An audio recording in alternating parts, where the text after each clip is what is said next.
রাজনৈতিক দল গঠনে ৩ উপদেষ্টার পদত্যাগের খবর নাকচ, এমন সিদ্ধান্ত হলে জানাবেন বললেন তথ্য উপদেষ্টা নাহিদ ইসলাম।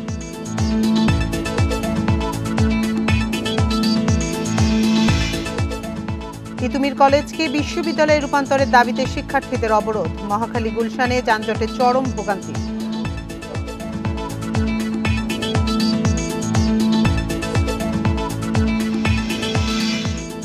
গাজীপুরে টিউলিপ টেরিটরি সহ 4টি বিলাসবহুল বাড়ির খোঁজ, শেখ রেহানার পরিবারের বিরুদ্ধে দুদকের অনুসন্ধান শুরু।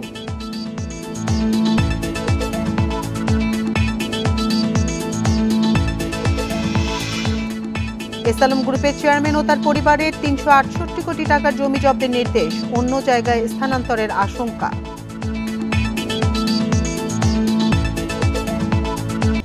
স্বাগত সংবাদ সন্ধ্যায়, আপনাদের সাথে আছি আমি আতিফ আঞ্জুমান। শিরোনাম শুনছিলেন এতক্ষণ, এবার চলে যাচ্ছি পুরো খবরে।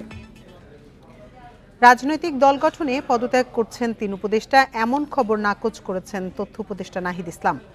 বুধবার রাজধানীতে তিনি জানান, এমন কোনো সিদ্ধান্ত হলে নিজেই জানাবেন সবাইকে। এ সময় আওয়ামী লীগের যেসব নেতাকর্মী গণহত্যায় জড়িত নয়, তারা সাধারণ ক্ষমা পেতে পারেন বলেও মন্তব্য করেন তথ্য উপদেষ্টা। নতুন রাজনৈতিক দল গঠনের জন্য উপদেষ্টার পদ থেকে পদত্যাগ করছেন ৩ জন, এমন তথ্য প্রকাশ করেছে একটি জাতীয় দৈনিক। প্রতিবেদনে বলা হয়, নতুন রাজনৈতিক দলে গুরুত্বপূর্ণ পদে থাকতে যাচ্ছেন উপদেষ্টা নাহিদ ইসলাম, আসিফ মাহমুদ সজীব ভুইয়া এবং মাহফুজ আলম। 15 ফেব্রুয়ারির মধ্যে আত্মপ্রকাশের কথাও প্রতিবেদনে উল্লেখ করা হয়। এর সত্যতা নাকচ করেছেন তথ্য ও সম্প্রচার উপদেষ্টা নাহিদ ইসলাম। জানান, এ ধরনের সংবাদ প্রকাশে আরও দায়িত্বশীল হওয়া উচিত গণমাধ্যমের। এই ধরনের কোনো সিদ্ধান্ত আসলে এখনো হয় নাই, এবং এটা এরকম যদি হয় সেটা আমরা নিজেরাই এটা বলবো, এবং রাজনৈতিক দলে অংশগ্রহণ করার মতো পরিস্থিতি হইলে আমরা সেটা সরকার ছাড়ার সিদ্ধান্ত নিলে আমরা এটা আনুষ্ঠানিকভাবে বলবো। সেরকম কোনো সিদ্ধান্ত এখন পর্যন্ত আমার জায়গা থেকে বা আসিফের জায়গা থেকে আমি যতটুকু জানি যে এরকম হয়নি। এ সময় উঠে আসে জুলাই ঘোষণাপত্রের বিষয়টিও। জানান, বিএনপির কারণে দেরি হচ্ছে ঘোষণাপত্র তৈরিতে। বিএনপি এখানে দেরি করতেছে বা তারা একটু সময় চাচ্ছে, তো আমরা সেই সময়টাও তাদেরকে দিয়েছি। এখন দেখা যাক তারা তাদের উত্তরটা কি আসে। পক্ষের প্রতি শ্রদ্ধাশীল থেকে, গণঅভ্যুত্থানের প্রতি শ্রদ্ধাশীল থেকে আমাদের এই জুলাই প্রক্লেমেশনের কাজ দ্রুত এগোনো উচিত। গণহত্যার দায়ে আওয়ামী লীগের রাজনীতি করার সুযোগ থাকা উচিত নয় উল্লেখ করেন নাহিদ ইসলাম। নামে আওয়ামী লীগ ব্যানারে আসলে রাজনীতি করার সুযোগ বাংলাদেশে থাকা উচিত না বলে আমরা মনে করি। যারা সন্ত্রাসী কার্যক্রমের সাথে জড়িত ছিল না, যারা করাপশনের সাথে জড়িত ছিল না, এরকম যারা সমর্থক গোষ্ঠী আছে, নেতাকর্মী আছে, তারা সাধারণ ক্ষমা পেতে পারে। এর আগে জুলাই আগস্টে হতাহত সাংবাদিক পরিবার এবং অসচ্ছল সাংবাদিক সন্তানদের বৃত্তি প্রদান অনুষ্ঠানে যোগ দেন তথ্য উপদেষ্টা। 5 শহীদ পরিবার, সাংবাদিক শহীদ পরিবারকে আমরা একসাথে। বন ইবনে কামাল, ইন্ডিপেন্ডেন্ট নিউজ, ঢাকা। ছাত্র জনতার নতুন রাজনৈতিক দল আত্মপ্রকাশ হচ্ছে ফেব্রুয়ারির তৃতীয় সপ্তাহের মধ্যে। ছাত্রদের 3 উপদেষ্টাকে কোন দলে যোগ দিতে হলে সরকার থেকে পদত্যাগ করতে হবে বলে জানিয়েছে জাতীয় নাগরিক কমিটি। গত 5 আগস্ট ছাত্র জনতার গণঅভ্যুত্থানে পতন হয় স্বৈরাচার হাসিনা সরকারের। এরপরই আলোচনায় আসে ছাত্র জনতার রাজনৈতিক দল গঠনের। এরই অংশ হিসেবে গত 8 সেপ্টেম্বর আত্মপ্রকাশ করে জাতীয় নাগরিক কমিটি, যার নেতৃত্বে আছে বৈষম্য বিরোধী ছাত্র আন্দোলনে নেতৃত্ব দেয়া ছাত্রদের একটি অংশ। সারা দেশের বিভিন্ন জেলা উপজেলায় দল গঠনের জন্য কাজ করছে এই কমিটি। এরই মধ্যে 250-র বেশি থানায় কমিটি দেয়া হয়েছে। বর্তমানে নাগরিক কমিটি এবং বৈষম্য বিরোধী ছাত্র আন্দোলনের থানা কমিটিগুলো হচ্ছে, আমাদের নাগরিক কমিটির ঢাকাতে ওয়ার্ড কমিটিগুলো হওয়া শুরু হয়েছে। এর মধ্যে আমরা যে নির্দিষ্ট ডেট, তার মধ্যে আমরা মোটামুটি সকল থানা এবং জেলায় আমরা আমাদের কমিটি করে ফেলতে পারবো ইনশাল্লাহ। আগামী মাসের তৃতীয় সপ্তাহের মধ্যে দল ঘোষণা দেয়া হবে। প্রথমে আহ্বায়ক কমিটি থাকবে, এরপর কাউন্সিলের মাধ্যমে কমিটি গঠন করা হবে। তবে এখনো নাম ঠিক করা হয়নি বলে জানিয়েছে কমিটি। রাজনৈতিক দল নিয়ে আমরা অনেকদিন ধরে কাজ করছিলাম এবং এখন এটা ফেব্রুয়ারি মাসের দ্বিতীয় কিংবা তৃতীয় সপ্তাহের মধ্যে আমরা চেষ্টা করছি, কারণ যেহেতু সামনে রোজা আছে, মার্চের রোজা শুরু হয়ে যাবে, তো এর আগেই আশা করছি আমরা রাজনৈতিক দলটা চলে আসবে। তো তার অন্যান্য যে কতগুলো বিষয় থাকে সেগুলো নিয়ে আমরা এখন কাজ করছি। দলে সব বয়সীদের অংশগ্রহণ থাকবে, তবে ছাত্রদের 3 উপদেষ্টা দলে যোগ দিতে চাইলে তাদের সরকার থেকে পদত্যাগ করতে হবে বলে জানিয়েছে নাগরিক কমিটি। সকলেরই তো একটা রাজনৈতিক ইচ্ছা থাকতে পারে, রাজনৈতিক দলের ইচ্ছা থাকতে পারে, অংশগ্রহণের ইচ্ছা থাকতে পারে। যাদের এই ইচ্ছাটা থাকবে তারা অবশ্যই ওই গভর্নমেন্ট থেকে বেরিয়ে, এখন যে অন্তর্বর্তীকালীন সরকার সেখান থেকে বেরিয়ে পদত্যাগ করে তারপরে রাজনৈতিক দলে অংশগ্রহণ করবেন। দল ঘোষণার পর নির্বাচন কমিশনে নিবন্ধের জন্য আবেদন করা হবে। Nure Alam, independent news, Dhaka. BNP জনগণকে যে ওয়াদা দিয়েছে তা বাস্তবায়নে কেউ বাধা দিলে প্রতিরোধ গড়ে তোলা হবে, এমন মন্তব্য করেন দলটির ভারপ্রাপ্ত চেয়ারম্যান তারেক রহমান। বৃহস্পতিবার 4 জেলার কর্মশালায় লন্ডন থেকে ভার্চুয়ালি যুক্ত হয়ে এসব কথা বলেন তারেক রহমান। রাষ্ট্র কাঠামো মেরামতের 31 দফা ও জনসম্পৃক্তি শীর্ষক ধারাবাহিক কর্মশালার অংশ হিসেবে বৃহস্পতিবার মাগুরা, কুষ্টিয়া, চুয়াডাঙ্গা ও মেহেরপুর জেলা কর্মশালার আয়োজন করে বিএনপি। তারেক রহমানের দাবি, পতিত আওয়ামী লীগ সরকার নির্বাচন ব্যবস্থাকে ধ্বংস করে জনগণকে তার অধিকার থেকে বঞ্চিত করেছে। যে কোনো মূল্যে নির্দিষ্ট সময়ে নির্বাচন নিশ্চিত করতে হবে। এ সময় তারেক রহমান বলেন, বিএনপি দেশ ও মানুষের জন্য কাজ করে যাচ্ছে, তাই জনগণকে দেয়া ওয়াদা বাস্তবায়নে অঙ্গীকারবদ্ধ থাকবে দল। একমাত্র বিএনপির পক্ষেরই দেশের জন্য কল্যাণকর কিছু করা সম্ভব বলেও মন্তব্য করেন দলটির ভারপ্রাপ্ত চেয়ারম্যান।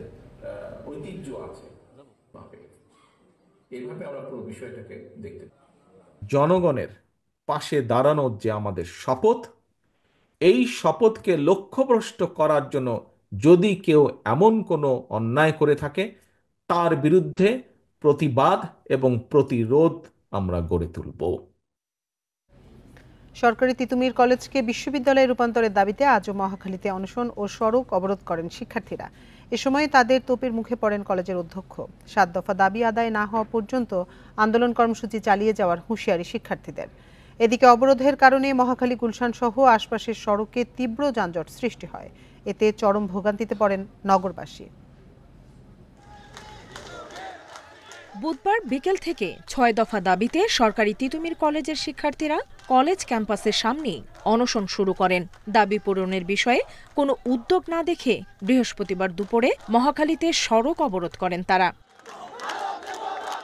এক পর্যায়ে শিক্ষার্থীদের সাথে কথা বলতে এসে তোপের মুখে পড়েন অধ্যক্ষ সহ অন্যান্য শিক্ষকরা।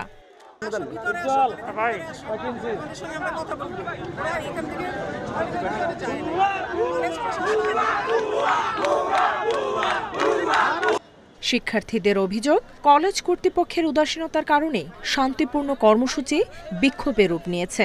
স্বতন্ত্র বিশ্ববিদ্যালয়ের দাবি পূরণ না হওয়া পর্যন্ত আন্দোলনের হুঁশিয়ারি তাদের।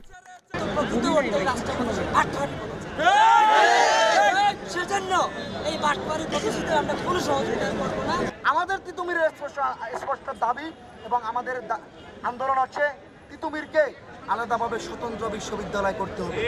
এদিকে সড়ক অবরোধের কারণে যান চলাচল বন্ধ হওয়ায় ভোগান্তিতে পড়তে হয় বিভিন্ন পরিবহনের যাত্রী ও পথচারীদের। আন্দোলনের পর সম্প্রতি ঢাকা বিশ্ববিদ্যালয়ের অধিভুক্তি বাতিল হওয়া 7 কলেজের একটি সরকারি তিতুমির কলেজ। নুরসেলিনা শিউলি, ইন্ডিপেন্ডেন্ট নিউজ, ঢাকা। এ নিয়ে আরো জানাতে মহাখালী থেকে আমাদের সাথে যোগ দিচ্ছেন সহকর্মী বুদ্ধদেব কুণ্ড। বুদ্ধদেব, সড়কের পরিস্থিতি নিয়ন্ত্রণে কোনো ব্যবস্থা নেওয়া হচ্ছে কিনা, আর অনশন এবং অবরোধ কর্মসূচি এখনো চলছে কিনা?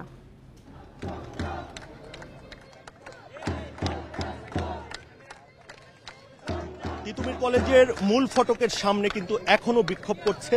আপনি জানেন যে সকাল 11টা থেকে তারা এই বিক্ষোভ করে এবং গতকালকে তারা কিন্তু আমরণ অনশনে, একদল শিক্ষার্থী আমরণ অনশনে আছে এবং তাদের মধ্যে 2-3 জন কিন্তু অসুস্থ হয়ে পড়েছে বলে আমরা জানতে পেরেছি এবং তাদেরকে একটি নিকটস্থ সরকারি হাসপাতালে ভর্তি করা হয়েছে।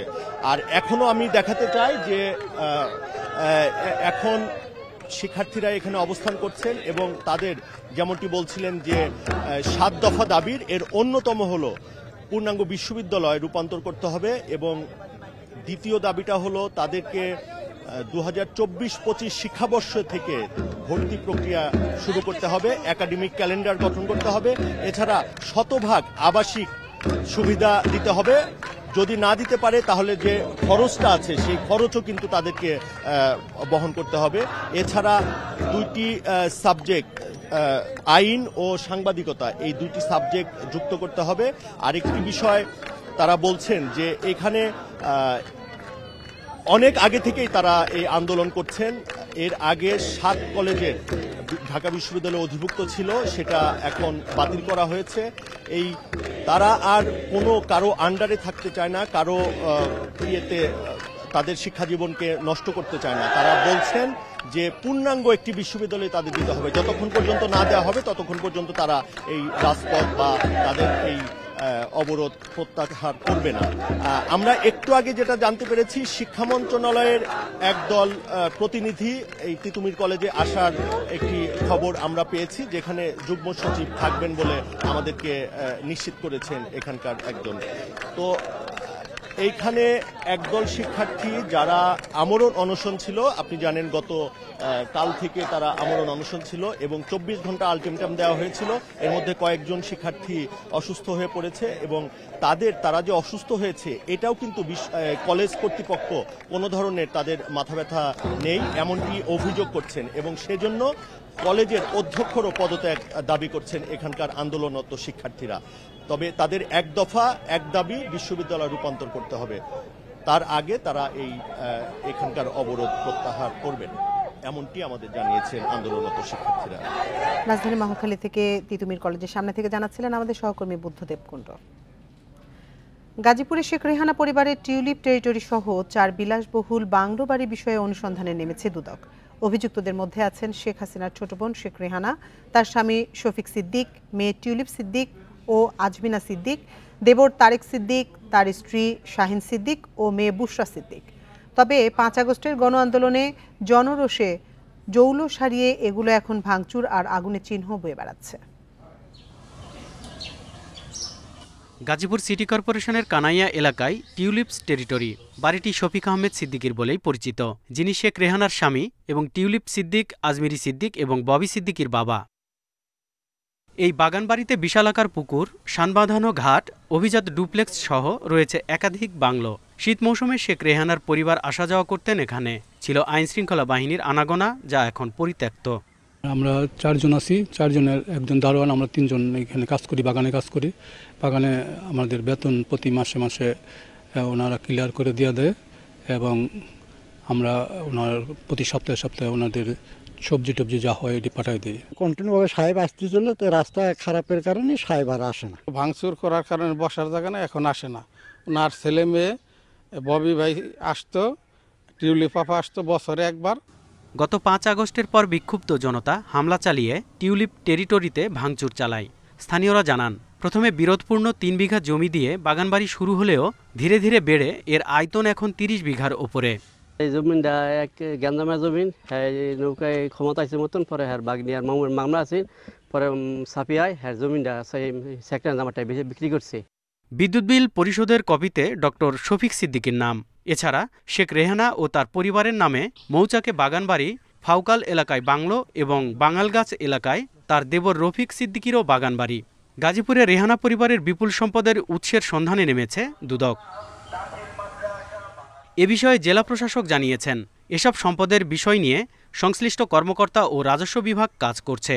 লিখিত রিপোর্ট পাই, তারপরে আমাদের যারা কাজ করছে এটা নিয়ে সংশ্লিষ্ট সহকারী কমিশনার ভূমি বা আপনার হচ্ছে উপজেলা নির্বাহী অফিসার, তো রেভিনিউ সেকশন থেকে এই বিষয়ে রিপোর্ট আসুক, তখন এটা আপনাদেরকে আমরা বলতে পারবো।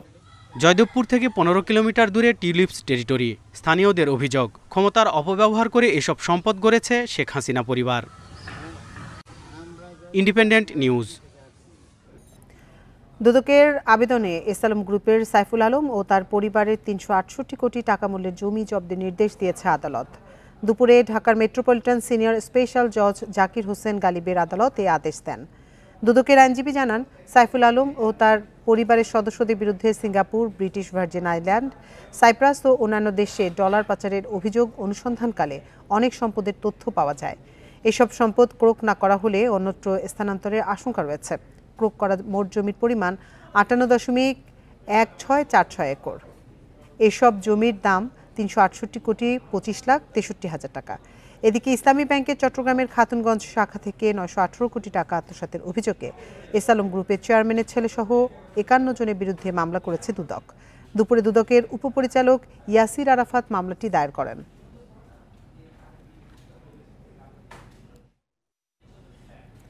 মেডিকেল ভর্তিতে মুক্তিযোদ্ধা কোটায় উত্তীর্ণ ১৯৩ জনের কাগজপত্র যাচাই বাছাইয়ে প্রাথমিকভাবে বাদ পড়েছেন ১২১ জন। তাদের মধ্যে ৪৯ জন সাক্ষাৎকারেও উপস্থিত হননি, আর বাকিরা মুক্তিযোদ্ধার সন্তান নন, নাতি নাতনি। তবে অনুপস্থিত শিক্ষার্থীদের আবারও সুযোগ দিতে চায় অধিদপ্তর। সাক্ষাৎকারের জন্য আগামী রোববার ডাকা হয়েছে তাদের। এবছর এমবিবিএস ভর্তি পরীক্ষা হয় ১৭ জানুয়ারি। দুদিন পর দেয়া হয় ফল। সর্বোচ্চ নম্বর ছিল ৯০ এবং সর্বনিম্ন ৭৩। সরকারি মেডিকেল কলেজে মুক্তিযোদ্ধা কোটায় বরাদ্দ ২৫৯ আসন। পাশ করেছেন ১৯৩ জন। অনেকে ৪০ নম্বর পেয়েও ভর্তির সুযোগ পেয়েছেন। এর বিরুদ্ধে আন্দোলনে যান অনেক শিক্ষার্থী। মুক্তিযোদ্ধা কোটায় পাশ করা ১৯৩ জনের কাগজপত্র যাচাই বাছাইয়ের সিদ্ধান্ত নেয় স্বাস্থ্য বিভাগ। সোম, মঙ্গল ও বুধবার স্বাস্থ্য শিক্ষা অধিদপ্তরে ডাকা হয় তাদের। সাক্ষাৎকারে হাজিরই হননি ৪৯ জন। কাগজপত্র ঠিক পাওয়া গেছে মাত্র ৭২ জনের। বড় সংখ্যক মানুষ কিন্তু আসেনি নাই, মানে সম্ভবত তাদের সেই সার্টিফিকেট সম্পর্কে নিজস্ব সন্দেহ আছে। এবং ইতিমধ্যে আপনারা জেনেছেন মুক্তিযুদ্ধ বিষয় মন্ত্রণালয় আসলে বেশ কিছু মুক্তিযুদ্ধ সার্টিফিকেটের বিষয়েও তাদের আসলে অবজারভেশন বলেছে। সো তিনটাকে যদি আমরা মিলাই, এক অংশ হচ্ছে যে মুক্তিযুদ্ধ বিষয়ক সার্টিফিকেট যখন যাবে কনফার্মেশনে, সেখানে কিছু অংশ বাদ পড়ে যাওয়ার সম্ভাবনা আছে। কিছু মানুষ আসছেন না এবং কিছু মানুষ সন্তান এই ক্রাইটেরিয়া পূরণ করছেন না, তাতে সংখ্যাটা অর্ধেকে নেমে আসবে। এবারের ভর্তি পরীক্ষায় মুক্তিযোদ্ধার নাতি নাতনির কোটা বাদ গেছে। শুধু সন্তানেরা ভর্তির সুযোগ পাচ্ছেন। বাদ পড়া ১২১ জনের বেশিরভাগই মুক্তিযোদ্ধার নাতি নাতনি। কোটা বিষয়টি থাকবে কিনা এবং সেটি কোন হারে, এখন পর্যন্ত বিদ্যমান আইন অনুযায়ী আসলে আমাদের এমবিবিএস পরীক্ষা নেওয়া হয়েছে। কিন্তু আজকে এবং আগামী কিছুদিনের মধ্যে আসলে এই বিষয়ে যদি কোনো অবস্থান, নীতিগত অবস্থান পরিবর্তন হয়, সেটা রিফ্লেক্টেড হতে হবে আসলে আইন আমাদের ভর্তির মানে সংখ্যার মধ্যে এবং পরবর্তী পরীক্ষাগুলোর মধ্যে। আপনারা জানেন যে ইভেন ঢাকা বিশ্ববিদ্যালয়ের পরীক্ষাতে আসলে সংখ্যাটি এখনও এই হারে আছে। সাক্ষাৎকারে অনুপস্থিত ৪৯ জনকে প্রয়োজনীয় কাগজপত্র নিয়ে রোববার আবারও ডাকা হয়েছে। সেদিন কেউ উপস্থিত না হলে চূড়ান্ত করা হবে তালিকা। Hasan Misba, independent news, Dhaka. বিশ্ব ইজতেমার জন্য প্রস্তুত টঙ্গীর তুরাগতীর। সন্ধ্যায় আম্বায়নের মধ্য দিয়ে শুরু মাওলানা জুবায়েরপন্থীদের প্রথম ধাপের আনুষ্ঠানিকতা। এদিকে ইজতেমা প্রাঙ্গণ নিরাপত্তায় বসানো হয়েছে ৩০০-র বেশি সিসিটিভি ক্যামেরা। থাকছেন আইনশৃঙ্খলা বাহিনীর প্রায় ১০,০০০ সদস্য। মুসল্লিদের সুবিধায় চলবে ১৪টি বিশেষ ট্রেন। আখিরি মোনাজাত রোববার। টঙ্গী তুরাগতীরে ইজতেমা ময়দানের ১৬০ একর জমিতে সুবিশাল প্যান্ডেল। এরই মধ্যে নির্দিষ্ট খিত্তায় জড়ো হয়েছেন মুসল্লিরা, মশগুল জিকির আর ইবাদত বন্দিগিতে। সারা দেশ থেকে এখনো আসছেন মুসল্লিরা। তুরাগতীরে থাকবেন রোববার আখিরি মোনাজাত পর্যন্ত। অনেক বড় আকাবিরে মানে মুবারক মেহনত, এই মেহনতের কেউ কাউকে বদনাম করবে না। পূর্বে যেরকম আমরা তাবলীগ করছি, এইভাবেই আমরা সবাই মিলিয়া এক হইয়া, কোনো ভেদাভেদ নেই, সবাই এক হইয়া যেন আমরা কাজ করতে পারি। একমাত্র আল্লাহর কাছে আমাদের চাওয়া পাই, আল্লাহ হেদায়েত দেখ, দিন আল্লাহর এই দুনিয়াতে বুলন্দ হোক, এটাই আমাদের চাওয়া পাই। ইজতেমা ময়দানের সার্বিক ব্যবস্থাপনায় খুশি বিদেশ থেকে আসা মুসল্লিরা। সুন্দর কানা মাজা ইনশাআল্লাহ, কুল্লি ইনশাআল্লাহ সুন্দর। বাংলাদেশ আখলাক সুন্দর, মুসলমান bye bye. Very nature good, adab akhlaq good, very good. Bangladesh people Dini, yes. Hafiz, Alim, Mufti, Kasir, alhamdulillah. ইজতেমার প্রথম পর্বে ৪১ জেলা ও দ্বিতীয় পর্বে অংশ নেবেন ২২ জেলার মুসল্লি। এছাড়াও এবার শতাধিক দেশ থেকে বিদেশি মেহমান আসবে বলে আশা আয়োজকদের। মাগরিবের ওয়াক্তের সাথে সাথে শুক্রবার দিন শুরু হবে এবং আমাদের আমলও শুরু হবে আজ বাদ মাগরিব। ভারতের হযরত মাওলানা ইব্রাহিম দেওলা সাহেবের আম বয়ানের মধ্য দিয়ে টঙ্গী ৫৮তম বিশ্ব ইজতেমা শুরু হতে যাচ্ছে। এদিকে ইজতেমা প্রাঙ্গণে নিরাপত্তায় বসানো হয়েছে প্রায় ৩৩৫টি সিসিটিভি ক্যামেরা। থাকছেন আইনশৃঙ্খলা বাহিনীর প্রায় ১০,০০০ সদস্য। আমরা ওয়াচ টাওয়ারের মধ্যে নিরাপত্তা ব্যবস্থা নিয়েছি, আমরা ফুড পেট্রোলের মাধ্যমে নিরাপত্তা ব্যবস্থা নিয়েছি, আমরা পিকেটিংয়ের মাধ্যমে নিরাপত্তা ব্যবস্থা নিয়েছি, আমরা সিসি ক্যামেরা সারাক্ষণই আমরা মনিটর করছি, আমরা ড্রোনের মাধ্যমে মনিটর করছি। মুসল্লিদের যাতায়াত নির্বিঘ্নে তুরাগতীরে ১৬টি অস্থায়ী সেতু তৈরি করেছেন সেনা সদস্যরা। বিশুদ্ধ পানি সরবরাহে সিটি কর্পোরেশন বসিয়েছে ১৬টি নলকূপ। মুসলমানদের মহাসম্মেলন ৫৮তম বিশ্ব ইজতেমা।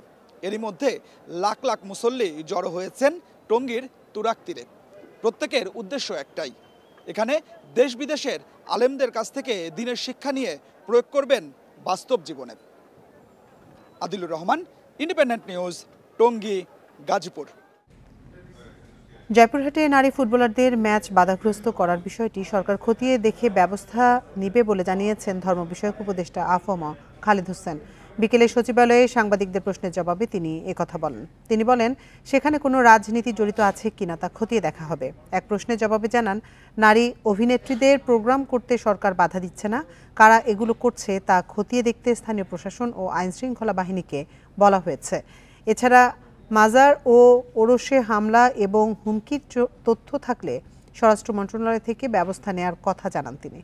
আরেক প্রশ্নে তিনি জানান, বুধবার রাজধানীতে কওমি উদ্যোক্তা সম্মেলনে পেশাগত দায়িত্ব পালনে একজন নারী সাংবাদিককে প্রবেশে বাধা দেওয়ার অভিযোগের বিষয়ে অতি উৎসাহী কোনো তৃতীয় পক্ষ এটি করতে পারে বলে মন্তব্য করেন তিনি। এ বিষয়ে তিনি কিছু জানেন না এবং আয়োজক কর্তৃপক্ষও কিছু জানেন না বলে জানান উপদেষ্টা। আগামী দিনে মাজারে যাতে মাজারকে অপবিত্র করতে না পারে এ ব্যাপারে সরকার জন্য সচেতন থাকবে এবং স্বরাষ্ট্র মন্ত্রণালয় বলছেন আমাদেরকে জানালে আমরা তাৎক্ষণিক সেটা ব্যবস্থা নেব। দেশের সবচেয়ে দরিদ্র জেলা মাদারীপুর আর সবচেয়ে ধনী নোয়াখালী। বৃহস্পতিবার পরিসংখ্যান ব্যুরো প্রকাশিত বাংলাদেশের দারিদ্র্য মানচিত্র 2022-এ এসব তথ্য উঠে এসেছে। রাজধানীর আগারগাঁওয়ে বিআইসিসি অডিটোরিয়ামে প্রকাশনা অনুষ্ঠানে প্রতিবেদনের বিস্তারিত তুলে ধরা হয়। দারিদ্র্য মানচিত্রের পরিসংখ্যানে দেখা গেছে, মাদারীপুর জেলায় দারিদ্র্য হার 54.4%। এ জেলার ডাসার উপজেলার দারিদ্র্যের হার সর্বোচ্চ 63.2%। বিভাগ হিসেবে দারিদ্র্য হার সবচেয়ে বেশি বরিশালে 26.6%, সবচেয়ে কম দারিদ্র্য চট্টগ্রাম বিভাগে 15.2%। মানচিত্রে দেখা গেছে, দেশের গ্রাম এলাকায় দারিদ্র্য কমে দাঁড়িয়েছে 20.3 ভাগে, কিন্তু 2022 সালের খানা আয় ব্যয় জরিপের তুলনায় শহরাঞ্চলে দারিদ্র্য হার বেড়ে হয়েছে 16.5 ভাগ। ইন্টারভেনশন নেওয়া দরকার, মানে যেই এলাকার জন্য যে বিষয়ের জন্য কর্মসূচি বা প্রকল্প বা সাপোর্ট দেওয়া দরকার, সেটার জন্য একটা মূল কাজ হিসাবে ব্যবহার করা যাবে। উন্নয়ন জ্বালানি সহ বিভিন্ন খাতে বড় ধরনের বিনিয়োগ প্রস্তাব নিয়ে বাংলাদেশে এসেছেন বলে জানিয়েছেন ডোনাল্ড ট্রাম্পের পারিবারিক ব্যবসায়িক অংশীদার জেন্ট্রি বিচ। বৃহস্পতিবার হোটেল ইন্টারকন্টিনেন্টালে বিনিয়োগ উন্নয়ন কর্তৃপক্ষ বিডার সৌজন্যে মধ্যাহ্নভোজে অংশ নিয়ে তিনি বলেন, আমেরিকার নেতৃত্বে পরিবর্তনের কারণে বাংলাদেশ সহ বিশ্বজুড়ে ব্যবসা বাণিজ্য ও বিনিয়োগে নতুন সুযোগ তৈরি হয়েছে।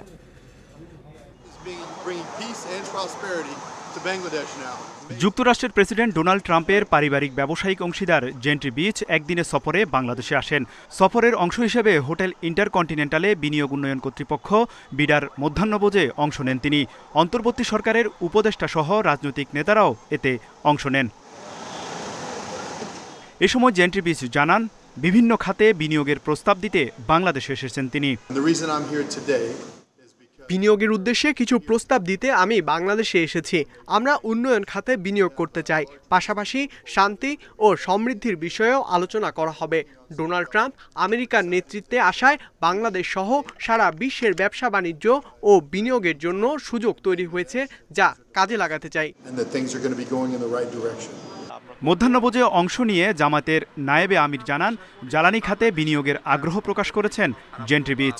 বাংলাদেশে ইনভেস্টমেন্ট অপরচুনিটি ফ্যাসিলিটি কি আছে সেটা স্টাডি করার জন্য তারা মেনলি মিনারেলস এবং এক্সপ্লোরেশন অফ গ্যাস এসব ব্যাপারেই বেশি ইন্টারেস্টেড। এ সময় উপদেষ্টা মাহফুজ আলম জানান, বিনিয়োগ সংক্রান্ত বিষয়ে জেন্ট্রি বিচের সঙ্গে বিডার বিস্তারিত আলোচনার পরেই চূড়ান্ত সিদ্ধান্ত। তৌহিদ রানা, ইন্ডিপেন্ডেন্ট নিউজ, ঢাকা। আর এই ছিল সংবাদ সন্ধ্যার আজকের আয়োজনে। ইন্ডিপেন্ডেন্ট টেলিভিশনে সব খবরে বিস্তারিত জানতে চোখ রাখুন ফেসবুক, ইউটিউব এবং এক্সে। এতক্ষণ সাথে থাকার জন্য ধন্যবাদ সবাইকে।